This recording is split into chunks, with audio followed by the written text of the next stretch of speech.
The Capitol was cold that morning, too cold for May. Wind sliced through the marbled corridors like a knife, and an eerie hush fell over the rotunda. It wasn't just the weather. It was one of those days where the air feels thicker, as if it knows something extraordinary is about to happen but won't dare speak it aloud. Jasmine Crockett sat quietly at her desk in the Senate chamber, her fingers wrapped tightly around a ceramic mug of burnt coffee. The caffeine didn't matter. She barely tasted it. What coursed through her veins was sharper, fierce determination, a fire she'd carried from the moment she stepped into politics with nothing but ambition, grit, and the voice of the people in her ear. She had always known this day would come, just not like this.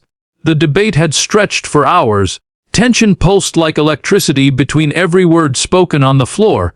The topic sweeping legislation aimed at economic justice, student loan forgiveness, housing equity, and corporate tax reform rolled into one behemoth bill. Many had dismissed it as impossible, unrealistic, radical.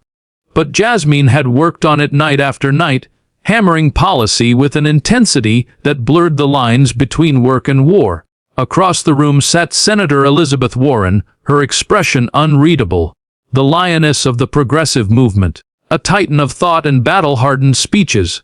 Jasmine had admired her for years, studied her economic plans in law school, quoted her during community town halls back in Dallas, and often imagined what it might feel like to stand beside her in the fight for justice, rather than just in her shadow. But admiration alone doesn't win policy fights. Conviction does. What no one expected, what absolutely no one saw coming, was that Elizabeth Warren had been listening closely. The chamber was nearly full now. Journalists leaned forward in the press gallery. Eyes whispered in corners. Jasmine stood slowly, papers trembling slightly in her hands, not from fear, but from the weight of what was coming. Her voice rang clear, slicing through the silence. "I stand not as a miracle," she began, "but as a mirror for every black woman who was told to wait her turn, to lower her voice, to make herself smaller so others could feel bigger. I stand because this bill, this vision, belongs to them, to us." A hush fell so thick it felt sacred. She continued, each word deliberate, her Texas drawl softened only by the steel in her tone. "We say the American dream is broken. I say it was never handed out evenly to begin with. But today, we can rewrite the rules." She outlined the provisions canceling $50,000 of student debt for every borrower, nationwide rent caps and eviction protections, closing corporate loopholes that allowed billionaires to pay less in taxes than school teachers. And with each point, she didn't just speak, she moved the room. As she finished, a ripple of applause started, hesitant but growing, yet nothing compared to what happened next. Elizabeth Warren rose to her feet. The room fell into stunned silence again. Warren had spent much of the session in quiet deliberation, her notepad filled with scribbles, her eyes calculating. "I've been in this chamber a long time," she said, her voice firm, seasoned, unwavering. "Long enough to recognize not just good policy, but brilliance. And what we heard today was brilliance." She paused. "Senator Jasmine Crockett has done what few in this building have the courage to do. Dream boldly and back it up with rigor, with heart, with steel. I am humbled by her vision and proud, yes, proud, to stand behind her in this fight." Gasps scattered through the room like fireworks. People turned in their seats. Some even looked to see if they heard correctly. Senator Warren didn't praise. She endorsed, and this was an anointing. For Jasmine, the words rang like church bells in her chest.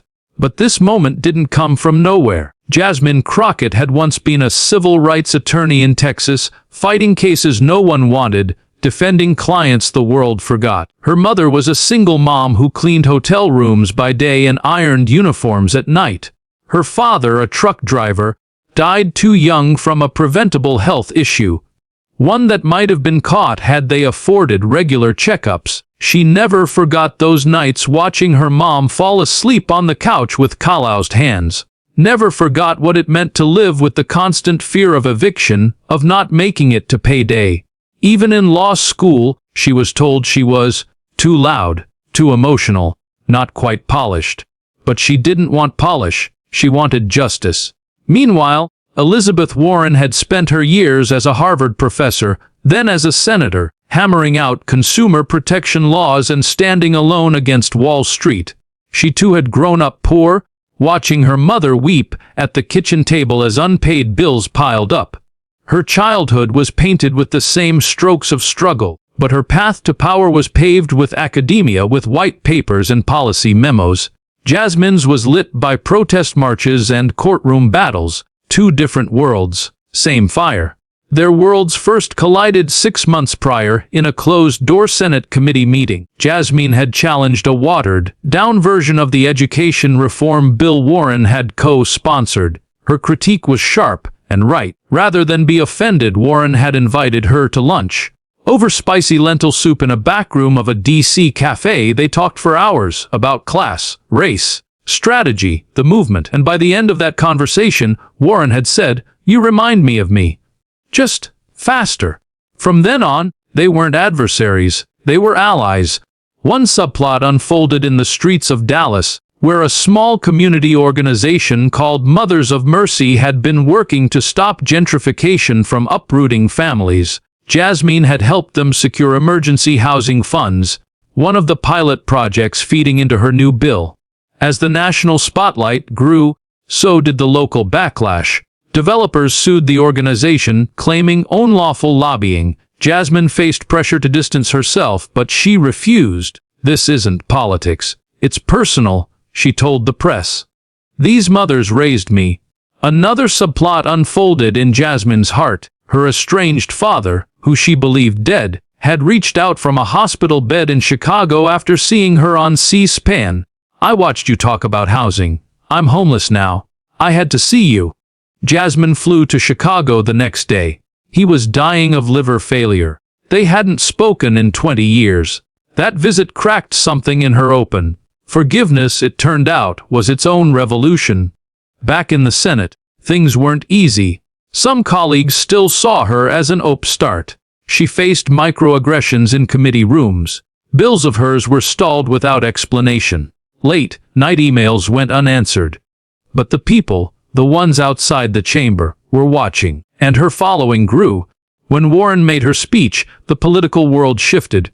Reporters flooded Twitter with clips, cable news lit up. And within days, 15 more senators had co-signed Jasmine's bill. In the weeks that followed, she and Warren held joint town halls, filled gymnasiums, and brought the message to rural and urban corners alike. Their friendship became symbolic, a bridge between generations, races, and ideologies. But Jasmine never forgot the stakes. One night, she walked alone through the Lincoln Memorial, staring at the words etched in stone. "In the end, we will remember not the words of our enemies, but the silence of our friends." She whispered aloud, "No more silence." And when the bill finally passed, by a razor-thin vote, tears streamed down her face, not just for her mother, for her father, for the Mothers of Mercy, for every student drowning in debt, for every family priced out of a home, for the version of herself who once doubted if she belonged here at all. After the vote, Warren found her in the hallway. No cameras, no reporters. "You didn't just change policy today," Warren said, placing a hand on her shoulder. "You changed the game." Jasmine looked her in the eye and smiled, voice steady. "No," she said. "We did."